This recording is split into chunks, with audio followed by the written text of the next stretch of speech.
Terpuji nama Tuhan. Shalom Bapak Ibu Saudara. Sekali lagi shalom.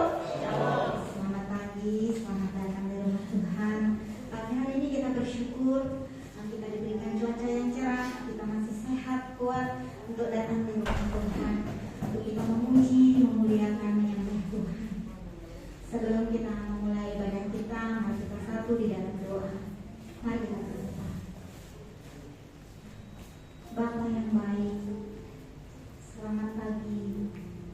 Kami mengucap syukur untuk hari baru ini Tuhan. Kami ada semua berkat kemurahan Tuhan.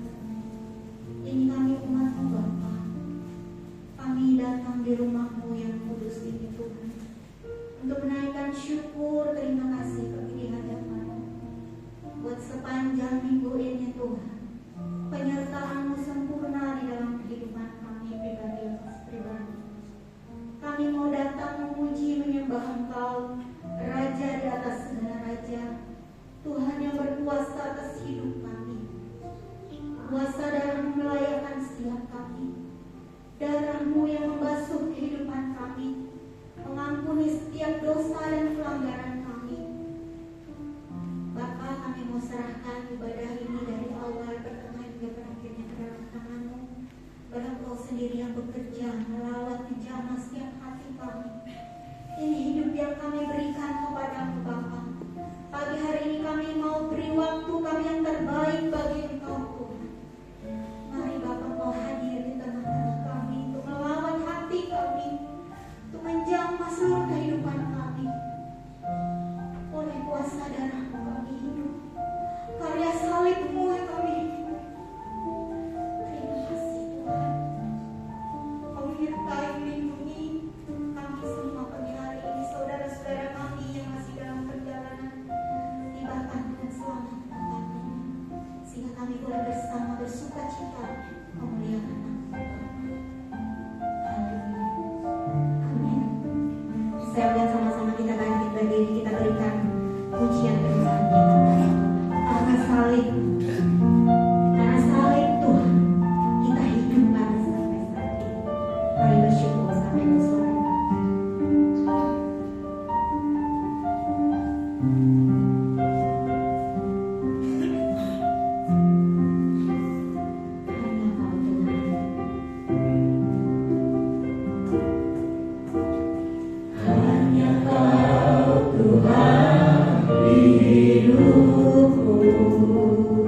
penyertaan kehidupan yang Tuhan beri hingga sampai saat ini. Karena salib-Mu kami hidup, karena anugerah-Mu yang luar biasa yang menyelamatkan kami orang berdosa. Terima kasih ya Tuhan buat pada hari ini Bapa. Kami mau meninggikan Engkau, memberikan yang terbaik bagi Engkau. Kami perlu Engkau di dalam hidup kami. Engkau ada di hati dan pikiran kami. Engkau selalu menolong dalam setiap keadaan apapun. Kami sangat bersyukur kami memiliki Allah seperti Engkau. Terima kasih Tuhan. Terima kasih Bapa. Dan kami mau bersiap bersorak-sorai memuji memuliakan nama Tuhan. Dan kami tidak izinkan kuasa-kuasa kegelapan yang mengganggu ibadah kami pada pagi hari ini. Roh jahat apapun namanya, kami mau bersatu hati. Kami tolak patah kuasa yang di dalam nama Yesus. Kami tolak semuanya di dalam nama Yesus. Darah-Mu yang berkuasa atas hidup kami. Biarlah ibadah kami, pujian penyembahan kami menjadi asap rupa yang harum di hadapan-Mu. Di dalam nama Tuhan Yesus, haleluya, haleluya, amin. Beri kemuliaan bagi nama Tuhan dan saudara. Kita terbantu berdiri. Ada sukacita bagi saudara. Di nama Tuhan kita mau masuk ke dalam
Terima kasih yang bertugas di silakan dari pujian.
di hatiku.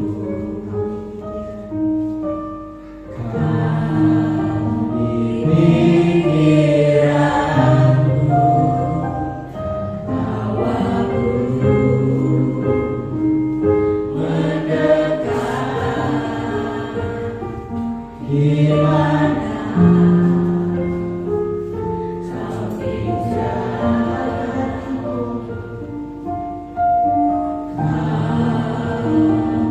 di hatiku. Kau di pikiranku dan bawaku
jauh kemuliaan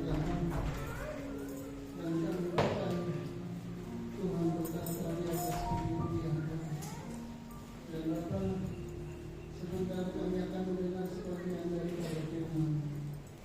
Mari Tuhan, Engkau tuntun kami sekalian untuk mendengar dengan baik, untuk menyerap seluruh kebenaran, dan sekaligus memampukan kami untuk melakukannya dengan setia di dalam hidup kami hari ini.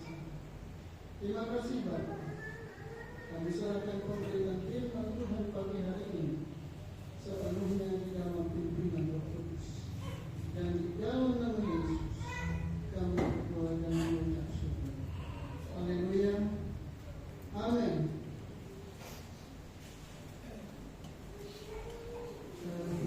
Selamat pagi Bapak Ibu, saudara-saudara sekalian yang dikasihi oleh Tuhan. Tanpa terasa oleh kita semua bahwa hari ini kita berada di penghujung tahun 2025. Hari ini minggu pertama bulan Desember tahun 2025. Sebagai orang-orang yang beriman kepada Tuhan, ada hal-hal yang perlu kita lihat kembali perjalanan hidup kita dari awal tahun 2025 sampai dengan hari ini. Agar kita dapat melangkah di tahun 2026 bersama-sama dengan Tuhan. Agar kita di dalam tahun 2026 hidup kita diberkati oleh Tuhan. Untuk itu saya mengajak kita membaca firman Tuhan yang tertulis di dalam 2 Timotius pasal yang ketiga ayat 16 dan ayat yang ke-17. Saya baca untuk kita semua. Yang berbunyi demikian: segala tulisan yang diilhamkan Allah untuk menyatakan kesalahan. Saya ulangi, untuk menyatakan kesalahan, untuk memperbaiki kelakuan, dan untuk mendidik orang dalam kebenaran. Berikut ayat yang ke-17. Dengan demikian, tiap-tiap manusia kepunyaan Allah diperlengkapi untuk setiap perbuatan baik. Puji Tuhan Bapak Ibu. Kalau kita melihat di sini, misalnya dikatakan segala tulisan. Tetapi di dalam terjemahan yang lainnya, saya lihat ada 2 kitab. Yang pertama mengatakan bahwa seluruh kitab suci, seluruh kitab suci dari Kejadian sampai Wahyu. Dan kemudian yang kedua, semua yang tertulis dalam Alkitab. Nah, jadi semua yang tertulis di dalam Alkitab ini berguna untuk 1 mengajar, 2 menyatakan kesalahan, 3 untuk memperbaiki kelakuan, dan yang keempat mendidik orang dalam kebenaran. Bapak Ibu, saudara-saudara sekalian yang dikasihi oleh Tuhan. Kemudian perlu juga kita perhatikan baik-baik ayat yang ke-17. Ya. Di sana dikatakan dengan demikian tiap-tiap manusia kepunyaan Allah. Ya. Nah, jadi Bapak Ibu, kita yang ada di dalam gereja ini bukan orang sembarangan. Kita milik Raja di atas segala raja. Kita milik Tuhan di atas segala Tuhan. Kita memiliki, kita yang dimiliki Allah yang Maha Besar, Allah yang Maha Sempurna. Untuk itu kita harus bangga punya Tuhan seperti ini. Ya, karena kita semua adalah milik Tuhan. Amin, Bapak Ibu. Bukan milik siapa-siapa. kemudian kalau kita melihat lebih lanjut pada itu, di sana dikatakan semua tulisan yang tertulis dalam kitab suci ini bermanfaat untuk mengajar. Saya nanti jadi satu saja sebagai terang ya. Untuk mengajar, untuk menyatakan kesalahan, kemudian untuk memperbaiki kelakuan, dan yang keempat mendidik orang yang benar. Kita bangga Bapak Ibu, ada banyak buku yang saya baca, tetapi satu-satunya yang bisa merubah kehidupan umat Tuhan hanya Alkitab, hanya firman Tuhan yang tertulis dari Kejadian sampai. Nah kemudian Bapak Ibu, kalau kita menyimak dengan sungguh-sungguh, mengapa manusia itu harus belajar? Mengapa manusia itu banyak melakukan kesalahan? Mengapa manusia itu tidak mampu memperbaiki kelakuannya? Mengapa manusia itu harus dididik dalam kebenaran?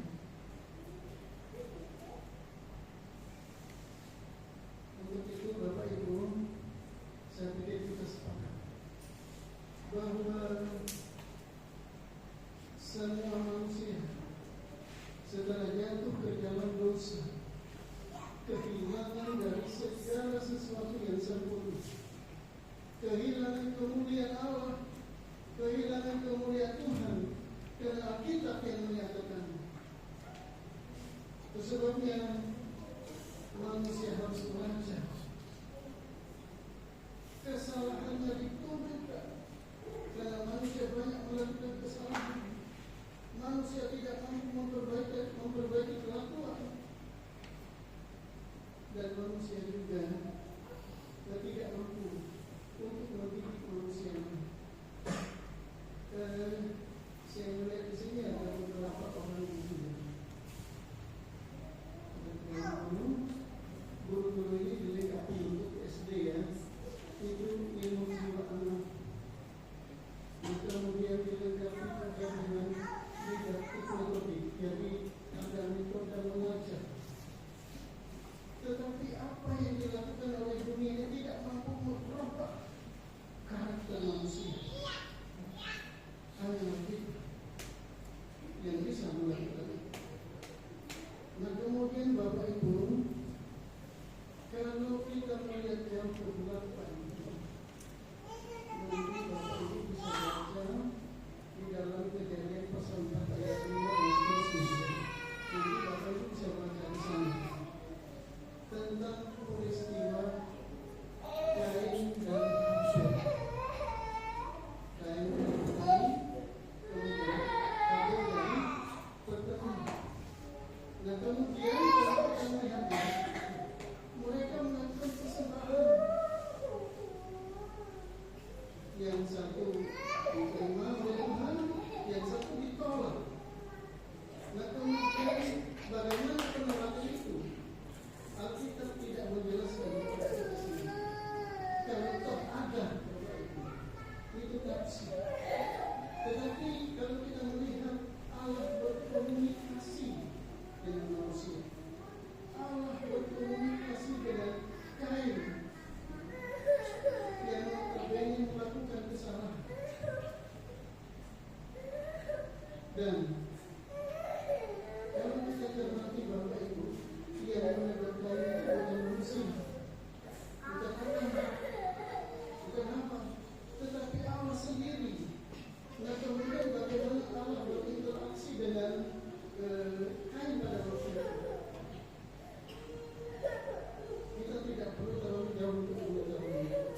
Sebab di dalam Ulangan pasal 29 ayat 29 dikatakan ya, segala sesuatu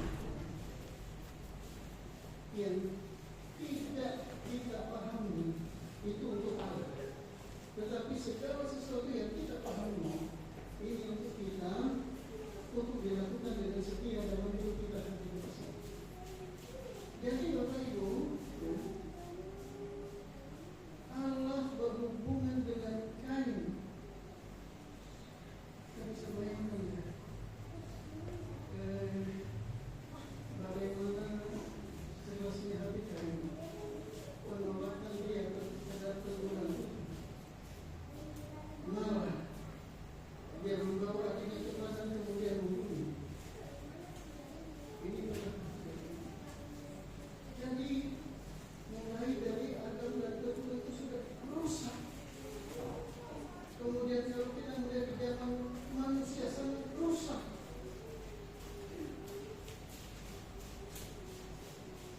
Dan saya mencatat bagaimana manusia pada zaman manusia. Jadi akhirnya hidup sejaman dengan Daniel. Hidup sejaman. Nah kemudian apa yang dilakukan oleh umat-umat Tuhan, umat pilihan Allah pada waktu itu. Coba kita baca di dalam Yeremia pasal 7. Sambil nanti kita membaca di dalam Yeremia pasal 7.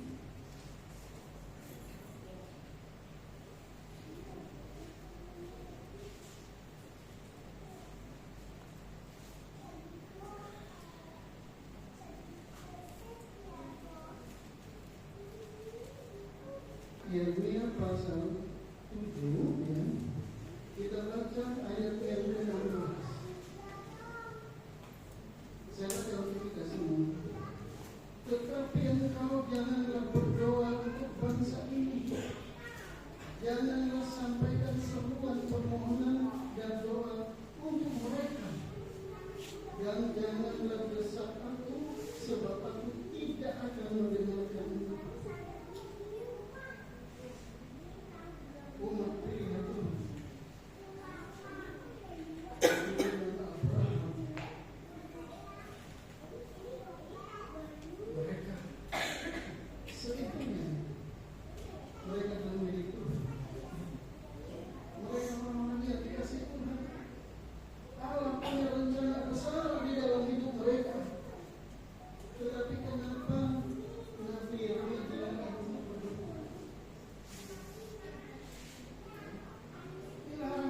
kepada Tuhan? Kita baca ayat yang ke-18 yang berbunyi demikian. Anak-anak memungut kayu bakar. Saya ulangi, anak-anak memungut kayu bakar, bapak-bapak menyalakan api, dan perempuan-perempuan mengemas adonan untuk membuat penganan persembahan bagi batu sorga. Garis bawahi batu sorga. Kemudian dan orang mempersembahkan korban curahan kepada Allah lain dengan maksud menyakiti hatiku, punya berusaha. Kita bisa melihat di sini dari anak-anak rusak, mereka yang mengumpulkan kayu. Jadi waktu itu tidak pakai kompor gas. Mereka. Nah kemudian bapak-bapak mereka menghidupkan. Nah kemudian ibu-ibu mengolah makanan. Untuk apa? Untuk dipersembahkan kepada Dewi Surga. Siapa itu Dewi Surga? Saya melihat di dalam Alkitab itu adalah dewa-dewa pendidikan bangsa Kanaan. Dewa-dewa pendidikan bangsa Kanaan. Dia bukan Allah, dia bukan Tuhan. Nah kemudian Bapak Ibu, kalau kita melihat apa yang mereka lakukan, ini sangat menyedihkan.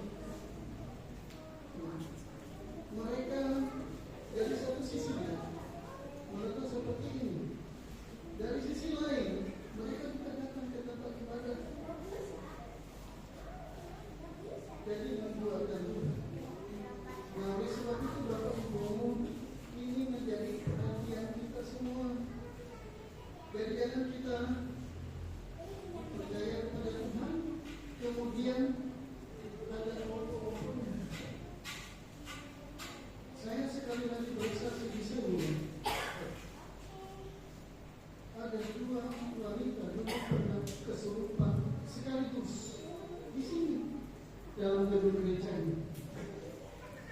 Yang pertama, Bapak Ibu, ini orang saya, karena dia dikecewakan oleh laki-laki, kemudian datang ke sini masih membalas. Jadi gereja motivasinya bukan untuk mencari Tuhan, tetapi untuk menghancurkan laki-laki yang masih muda tentunya. Nah kemudian yang kedua, minta maaf Bapak Ibu, saya buka ini. Ini iman ini ditaruh di sini. Waktu itu ya, sebelum firman Tuhan kami berdoa dengan menyembah Tuhan. Pada saat kejadian itu saya bingung Bapak Ibu. Ada dua yang kesurupan sebentar saya mau. Saya bilang sama anak-anak muda dan waktu itu anak-anak muda lain bawa ke pastor. Dia bawa ke pastor itu bersama satu. Nah jadi hal-hal seperti ini ya, ini dilakukan oleh umat pilihan Tuhan, orang-orang Yehuda, orang-orang Israel. Mereka lakukan itu. Dan hari ini Bapak Ibu, saya tekankan kepada kita semua, jangan ada orang lain yang berarti. Ya, kita percaya kepada Yesus, tetapi kita percaya juga kepada apa-apa. Kita lanjutkan baca ayat yang ke-31 ya, dari pasal itu juga. Ayat 31 yang berbunyi demikian. Mereka telah mendirikan bukit pengorbanan yang bernama Topet di lembah Ben Hinnom untuk membakar anak-anaknya laki-laki dan perempuan. Suatu hal yang tidak pernah kuperintahkan dan yang tidak pernah timbul di dalam hatiku. Mereka harus saatnya memilih Tuhan pada nanti mau dikatakan segala tulisan untuk bermanfaat untuk mengajar, menyatakan kesalahan, memperbaiki kelakuan, mendidik orang dalam kebenaran. Ini mereka tolak. Mereka tidak menerima itu. Mereka melakukan hal yang jahat di mata Tuhan. Saya pikir hari ini ya, kalau orang menyuruh kita mempersembahkan anak kita, berpikir sejuta kali. Tapi ini mereka lakukan.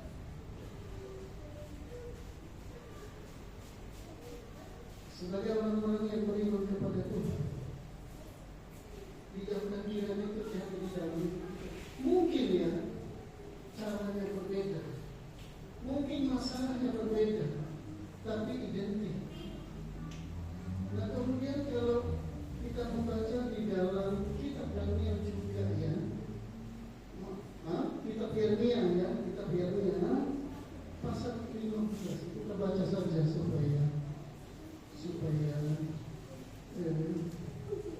kita dapat memahami dengan baik. Yang berbunyi begini, Tuhan berfirman kepadaku, sekalipun Musa dan Samuel berdiri di depanku, hatiku tidak akan berbalik kepada bangsa ini. Usirlah mereka dari hadapanku, biarlah mereka pergi. Bapak Ibu tahu siapa itu Musa? Siapa itu Samuel? Mereka adalah penduduk syafaat di masa lampau di zaman perjanjian lama. Dan doa mereka dicapai oleh Tuhan. Doa mereka dikabulkan oleh Tuhan. Nanti Bapak dari baca dari Hakim, kemudian di 1 Samuel ya. Nah kemudian di Keluaran juga nanti Bapak ini baca.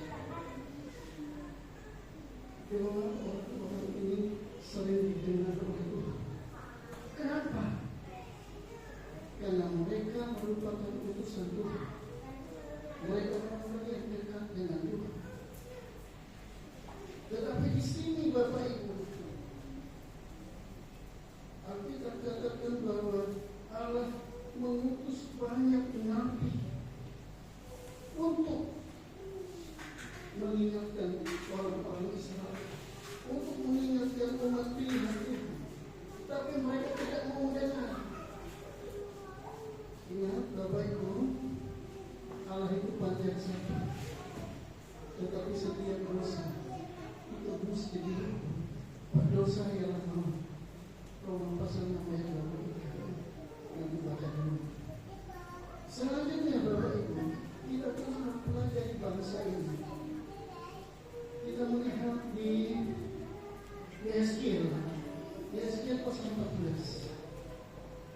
Setelah Yeremia, kemudian Gatakan, tidak sama, kemudian Yeskiel pasal 14. Yeskiel pasal 14 ayatnya yang ke-14, saya baca saja. Biarpun di tengah-tengahnya berada ketiga orang ini, yaitu Nuh, Daniel, dan Ayub, mereka akan menyelamatkan hanya nyawanya sendiri karena kebenaran mereka. Demikianlah firman Tuhan Allah. Nah, jadi Bapak Ibu, kalau kita melihat di dalam Yeremia tadi ya, itu sampai 3 kali. Yeremia di dalam mendoakan bangsa itu. Nah, kemudian di dalam Yeskiel juga sama 3 kali. Kenapa? Tokoh-tokoh ini ditampilkan oleh Yeremia. Karena mereka adalah orang-orang yang takut akan Tuhan, dan oleh anugerah karena iman kepada Tuhan mereka diselamatkan. Tetapi mereka tidak mampu untuk menyelamatkan orang-orang lain. Ini menjadi bahan kajian kita hari ini. Nah, untuk itu Bapak Ibu ya, Alkitab menekankan untuk orang-orang yang dipilih